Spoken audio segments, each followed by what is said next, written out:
అనంతపురం జిల్లా బురవకొండ నియోజకవర్గంలోని Vidapanakal model school హాస్టల్లో ఇద్దరు ఇంటర్ విద్యార్థినులపై మరో విద్యార్థిని బ్లేడ్తో దాడి చేసిన ఘటన కలకలం రేపింది. బాధితులకు స్వల్ప గాయాలు కాగా ఈ ఘటనపై తల్లిదండ్రులకు సమాచారం ఇవ్వలేదని ఆరోపణలు వినిపిస్తున్నాయి.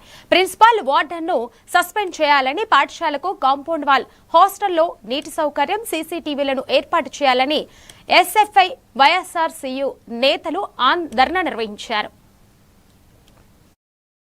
ఏర్పాటు చేయాలి మోడల్ స్కూల్ హాస్టల్లో మంచినీటి సౌకర్యాన్ని ఏర్పాటు చేయాలి మోడల్ స్కూల్ హాస్టల్ వాచ్మెన్ మంచినీటి సౌకర్యాన్ని ఏర్పాటు చేయాలి. కల్పించాలి మోడల్ స్కూల్ పాఠశాలలో విద్యార్థినులకు రక్షణ కల్పించాలి మోడల్ స్కూల్ పాఠశాల విద్యార్థినులకు రక్షణ కల్పించాలి మోడల్ స్కూల్ పాఠశాల విద్యార్థినులకు రక్షణ కల్పించాలి.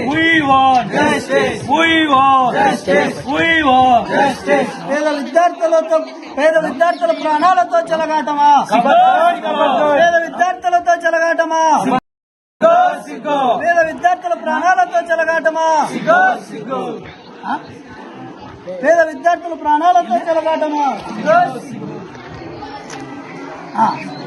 ప్రిన్సిపల్ గారిని